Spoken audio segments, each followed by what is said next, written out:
Cinema ആസ്വാദകർ വളരെ confusing ആയിട്ടുള്ള ഒരു പ്രൊമോഷൻ കാലഘട്ടത്തിലൂടെയാണ് കടന്നുപോയിക്കൊണ്ടിരിക്കുന്നത്. സിനിമയെ പ്രൊമോട്ട് ചെയ്യുന്നതും അത് തീർച്ചയായിട്ടും കാണേണ്ട ചിത്രമെന്ന് പരസ്യം കൊടുക്കുന്നതൊക്കെ മനസ്സിലാക്കാം.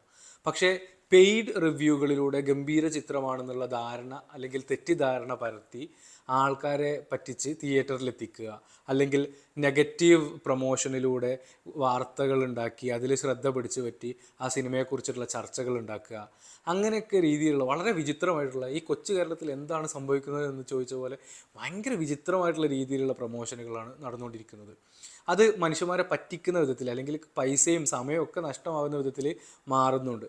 ഇപ്പോൾ ഇത് ഹലോ മമ്മി എന്ന് പറയുന്ന സിനിമ കണ്ടുവരികയാണ്. അതിനുവേണ്ടി ചിലവഴിച്ച സമയവും പൈസയും ഒക്കെ നഷ്ടമായിട്ടുണ്ട് എന്നാണ് തോന്നുന്നത്.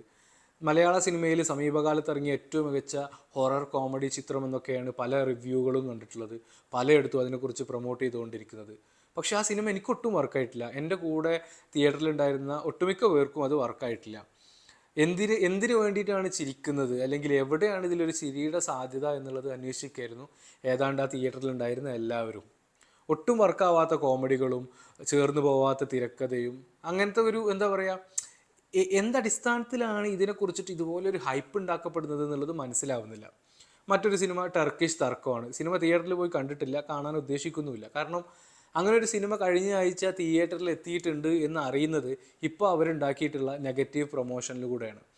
ആ സിനിമ ഏതൊക്കെയോ മതവികാരങ്ങളെ വ്രണപ്പെടുത്തി, അതുകൊണ്ട് മതസംഘടനകൾ ഭീഷണി ഉയർത്തി, ആയതിനാൽ തിയേറ്ററിൽ നിന്ന് പിൻവലിക്കുന്നു എന്ന് പത്രക്കുറിപ്പ് ഇറക്കിയപ്പോഴാണ് ആ സിനിമ തിയേറ്ററിൽ എത്തിയിട്ടുണ്ടെന്നും അങ്ങനെ ഒരു സംഭവം ഉണ്ടെന്നും ഒട്ടുമിക്ക പേരും അറിയുന്നത്. അതായത് ഇത്തരത്തിൽ വളരെ പോളറൈസ്ഡ് ആയിട്ട് നിൽക്കുന്ന ഒരു പൊളിറ്റിക്കൽ സിറ്റുവേഷനിൽ, അല്ലെങ്കിൽ മനുഷ്യന്മാർ വിഭാഗീയത വർദ്ധിച്ചുകൊണ്ടിരിക്കുന്ന കാലത്ത് ആ വിഭാഗീയത കൂടിയാലും വേണ്ടിയിട്ടില്ല, കുറച്ച് വെറുപ്പ് പ്രചരിച്ചാലും വേണ്ടിയിട്ടില്ല, ഞങ്ങളുടെ സിനിമയ്ക്ക് എങ്ങനെയെങ്കിലും ശ്രദ്ധ പിടിച്ചു പറ്റണം, OTTയിലെങ്കിലും അത് കൂടുതൽ പൈസക്ക് വിറ്റ് പോകണം എന്നുള്ള നിലക്കുള്ള പ്രമോഷൻ. മറ്റൊന്ന് മാർക്കോ എന്ന് പറഞ്ഞ ഉണ്ണി മുകുന്ദൻ്റെ പടമാണ്. അതിൽ ഡാപ്സി ഒരു പാട്ട് പാടി കുളമാക്കി, അതുകൊണ്ട് മറ്റൊരാളെ കൊണ്ട് പാടിക്കേണ്ടി വന്നു എന്നുള്ള നിലക്ക് ഒരു പ്രൊമോഷൻ അവർ നടത്തുന്നു. എന്നിട്ട് രണ്ട് പാട്ടും യൂട്യൂബിലിട്ടിട്ട് അതിൽ നിന്ന് വരുമാനം ഉണ്ടാക്കുന്നു, അല്ലെങ്കിൽ അതിൽ എൻഗേജ്മെൻ്റ് ഉണ്ടാക്കിയിട്ട് സിനിമ പ്രൊമോട്ട് ചെയ്യുന്നു.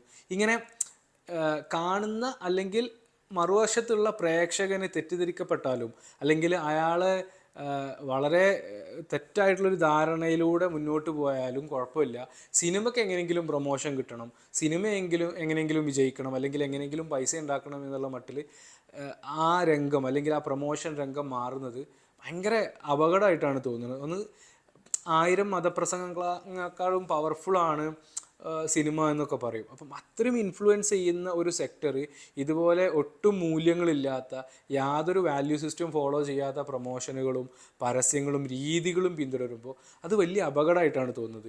അതൊരു കണക്കിന് കൊള്ളയടിക്കലാണ്, പോക്കറ്റ് അടിക്കലാണ്. ഇത് ഈ 1, 2, 3 സിനിമകളെക്കുറിച്ച് മാത്രമല്ല, സമീപകാലത്ത് ഇറങ്ങിയ പല സിനിമകളും ആവശ്യത്തിലേറെ ഹൈപ്പ് കിട്ടിയിട്ടുള്ള സിനിമകളാണ്. അപ്പം ARM എന്ന് പറയുന്ന സിനിമ അതെന്തിനാണ് അങ്ങനെ ആഘോഷിച്ചത് എന്നുള്ളത് ഒരു പ്രേക്ഷകൻ എന്നുള്ള നിലക്ക് എനിക്ക് സംശയം തോന്നിയിട്ടുണ്ട്. ഒട്ടും വർക്കാവാത്ത ഒരുപാട് കാര്യങ്ങൾ അതിലുണ്ടായിട്ടുണ്ട്. പക്ഷേ അത് വർക്കായിട്ടില്ല എന്ന് പറയുന്നത് പോലും ഒരു പ്രശ്നമാകുന്നുള്ള നിലക്കായിരുന്നു അതിൻ്റെ പ്രൊമോഷൻ വർക്ക് ചെയ്തുകൊണ്ടിരുന്നത്. ഒരു സിനിമ ആസ്വാദകൻ എന്നുള്ള നിലക്ക് നിങ്ങൾക്ക് എന്താണ് ഇതിൽ തോന്നിയിട്ടുള്ളത്? ഇതൊരു ശരിയായ രീതിയാണെന്നോ, അല്ലെങ്കിൽ നിങ്ങൾ ഏറ്റവും അവസാനം ഇതുപോലെ പറ്റിക്കപ്പെട്ട സിനിമ ഏതാണ്?